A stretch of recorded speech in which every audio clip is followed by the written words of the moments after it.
4월 3일 목요일 경건의 시간을 갖도록 하겠습니다. 기도하겠습니다.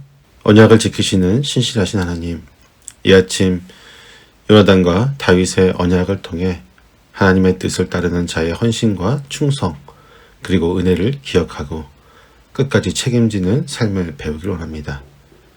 저희 안에 역사하시는 성령님, 말씀을 올바로 깨달을 수 있도록 조명하여 주시고 세상의 기준보다 하나님의 뜻을 따를 수 있는 지혜와 분별을 더하여 주옵소서.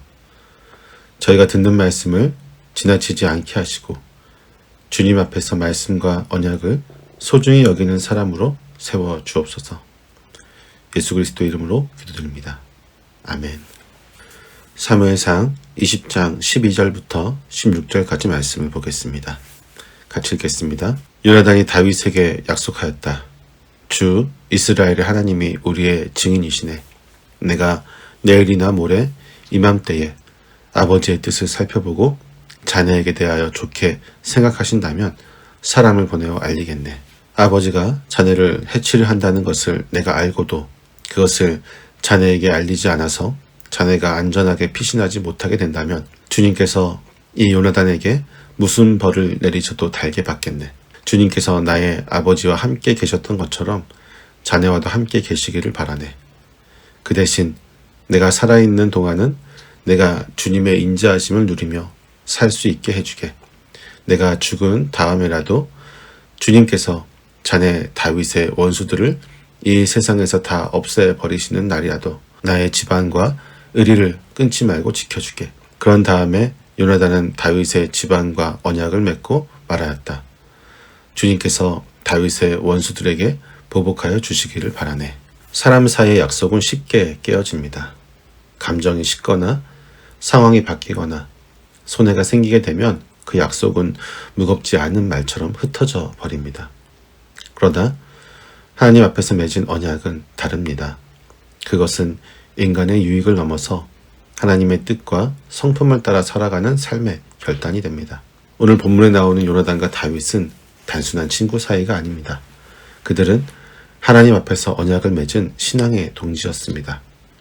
요나단은 자신의 위치와 미래를 걸고 다윗에게 충성했고 다윗은 그 언약을 기억하며 요나단이 죽은 후에도 그의 아들을 책임졌습니다. 이들의 관계는 인간적인 우정을 넘어서 하나님의 뜻에 순종하고 언약을 지키는 삶의 본보기가 됩니다. 지금 우리 시대에 하나님 앞에서의 언약은 어떤 의미를 가질까요? 우리는 하나님과의 언약을 어떻게 기억하고 어떤 태도로 살아가야 할까요? 오늘 본문을 통해 생각해 볼 수 있기를 바랍니다. 요나단은 다윗에게 이렇게 말합니다. 주 이스라엘의 하나님이 우리의 증인이시네. 그는 지금 자기 입으로 말한 이 언약이 사람과 사람 사이의 약속이 아니라 하나님 앞에서 드리는 서약임을 알고 있습니다. 그리고 이 언약을 저버릴 경우 하나님께서 직접 벌하셔도 마땅하다는 각오로 이 말을 꺼내고 있습니다. 요나단은 왜 이렇게까지 할까요? 왜 아버지 사울을 거슬러 자신의 왕위 계승권까지 포기하면서 다윗을 지키려고 하는 것일까요? 그 이유가 13절 마지막에 나옵니다. 주님께서 나의 아버지와 함께 계셨던 것처럼 자네와도 함께 계시기를 바라네. 요나단은 이미 알고 있었습니다. 이제 하나님의 임재는 사울에게서 떠나 다윗에게로 옮겨졌다는 것을 말입니다. 그래서 그는 더 이상 가문의 충성과 세상의 계산 앞에서 머뭇거리지 않습니다. 요나단이 택한 길은 하나님의 뜻이 있는 쪽을 따르겠다는 것이었습니다. 하나님이 기름 부으신 자를 지키겠다는 것이죠. 그것이 아무리 고통스러워도 손해처럼 보여도 하나님이 기뻐하신 길이라면 그 길을 가겠다는 것입니다. 그리고 그는 행동으로 보여줍니다. 13절에서 그는 아버지가 자네를 해치려 한다는 것을 내가 알고도 그것을 자네에게 알리지 않아서 자네가 안전하게 피신하지 못하게 된다면 주님께서 이 요나단에게 무슨 벌을 내리셔도 다 달게 받겠네 라고 말합니다. 자신의 왕궁 안에서 아버지의 곁에서 왕의 음모를 먼저 듣게 될 요나단은 다윗을 위해 그 비밀을 다 밝히겠다고 맹세합니다. 그리고 다윗이 해를 입지 않도록 도피할 수 있는 길까지 열어주겠다고 말합니다. 이게 바로 요나단이 다윗에게 베푼 선이었습니다. 감정적인 동정이 아니라 자기 손해를 감수하면서까지 그는 하나님 앞에서 충성을 다된 모습을 보입니다. 요나단은 지금 이중의 싸움을 치르고 있죠. 한쪽에서는 아버지 사울이 있고 다른 한쪽에는 하나님의 기름을 부음받은 다윗이 있었습니다. 한쪽은 자신의 혈연이었고 왕권이고 유산이고 다른 한쪽은 하나님의 뜻이 있고 진리이고 언약이었습니다. 요나단은 진실한 믿음의 사람이 무엇을 선택해야 하는지를 우리에게 보여줍니다. 내가 사랑하는 사람을 위해 사랑이 아니라 내가 순종해야 할 하나님을 위한 사랑, 그것이 진짜 의와 선인 것입니다. 우리는 이 말씀 앞에서 스스로에게 물어야 합니다. 나는 요나단처럼 하나님 앞에서 손해를 감수할 수 있는 준비가 되어 있는가?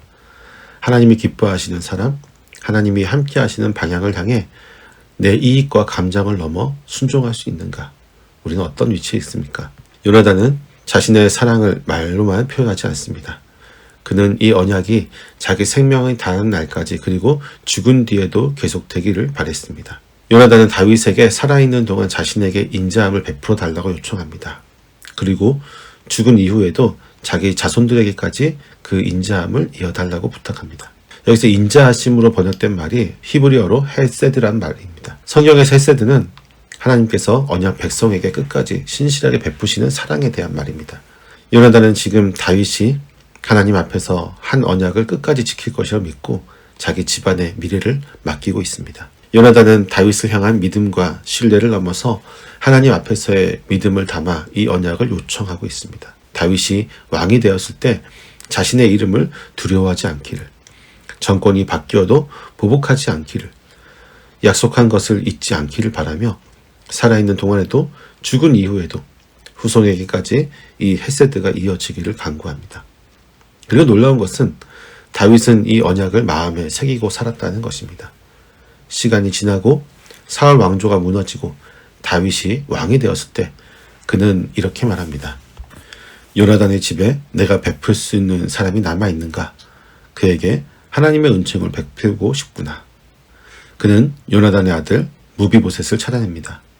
두 발을 저는 장애를 가진 자였고 정치적으로는 위험한 존재였지만 다윗은 그를 살려줄 뿐만 아니라 사울의 모든 땅을 되돌려주고 자신과 함께 식탁에 앉도록 합니다. 다윗의 헤세드는 시간 앞에서도 흐려지지 않았고 권력 앞에서도 흔들리지 않았으며 죽은 친구와의 언약조차 여전히 살아있는 약속으로 붙들었습니다.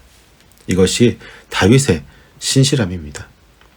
요나단이 죽고 나서도 다윗의 왕권이 완성된 이후에도 그는 하나님 앞에서 했던 언약을 잊지 않았고 그 언약을 자신의 왕권보다 더 높이 두었습니다. 이것이 바로 신앙인의 헤세드입니다. 우리 역시 내가 받은 은혜를 잊지 않겠습니다라는 고백 가운데 주님 앞에 나아가야 할 것입니다. 16절과 17절을 보게 되면 요나단의 말은 점점 더 강해집니다. 처음에는 부탁이었지만 자신 살아있는 동안 그리고 죽은 다음에도 다윗이 자신의 집안을 향해 은총을 베풀어 주실 것을 요청한 사실이 있었습니다. 그런데 요나단은 여기서 멈추지 않고 그는 다윗의 언약을 가문의 서약으로 격상시키고 있습니다.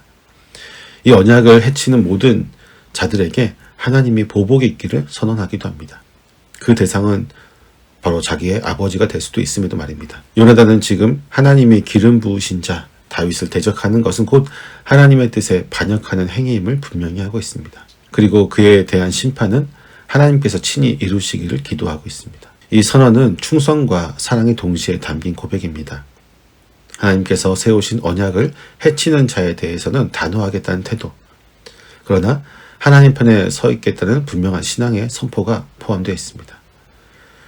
요나단의 마음은 흔들리지 않았습니다. 그는 가문과 아버지, 왕의 권위를 내려놓고 하나님의 뜻과 언약, 하나님의 사람을 위해 자기 자신을 재배치합니다.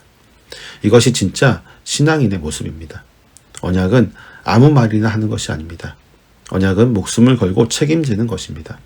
그 언약이 하나님의 뜻에 뿌리 내린 것이라면 그 언약을 지키기 위해 우리는 누군가와 멀어질 수도 있어야 하고 또는 기득권을 내려놓을 수도 있어야 하며 심지어는 자신이 가장 사랑하는 사람을 대적해야 할 수도 있습니다. 요나단은 바로 그런 자리에까지 자신의 믿음을 내보이는 것입니다. 그가 다윗을 지키려 한 이유는 다윗이 친구였기 때문만은 아닙니다. 하나님의 뜻이 다윗 안에 있었기 때문입니다. 요나단과 다윗의 언약은 철저히 하나님 앞에서 이루어진 관계였고 그 관계는 헌신과 기억, 책임과 신실함으로 이어졌습니다. 요나단은 하나님의 뜻에 순종하는 자로서 다윗에게 헤세드를 베풀었고 다윗은 받은 은혜를 잊지 않고 그 언약을 생명 다해 지키는 자로 살아갔습니다. 이 시대의 믿음은 흔들리는 관계 속에서 말보다 무거운 책임을 요구합니다. 하나님 앞에서 맺은 언약, 사람 앞에서 실천되는 신실함, 그 속에 우리는 헤세드의 사람으로 부름받았습니다. 우리는 관계를 통해 하나님의 사랑을 드러내야 합니다. 신앙 공동체 안에서, 가정에서, 일터에서 하나님 앞에서 맺은 약속을 끝까지 지켜내는 자가 되어야만 합니다. 말로 끝나지 않고 시간이 흘러도 잊지 않고 손해가 생겨도 포기하지 않는 사랑, 그것이 오늘 요나단과 다윗의 언약이 우리에게 주는 믿음의 길의 모습입니다. 기도하겠습니다. 언약에 신실하신 하나님, 요나단이 자신의 자리와 유산을 내려놓고 하나님의 기름 부으신 자를 위해 믿음의 결단을 내렸던 것처럼 저희도 오늘 주님의 뜻을 따라 사는 삶을 선택하기를 원합니다. 받은 은혜를 잊지 않고 시간이 흘러도 관계가 흔들려도 끝까지 책임지는 신실함으로 살아가게 하옵소서. 사람 앞이 아니라 하나님 앞에서 맺은 언약을 두려움과 타협 없이 지킬 수 있도록 도와주시고 저희의 삶 속에서 헤세드의 사랑이 실천되게 하옵소서. 저희가 속한 공동체 안에서 가정과 일터에서 주님이 기뻐하시는 방향을 향해 걸어가는 자가 되게 하여 주옵소서. 예수님의 이름으로 기도드립니다. 아멘.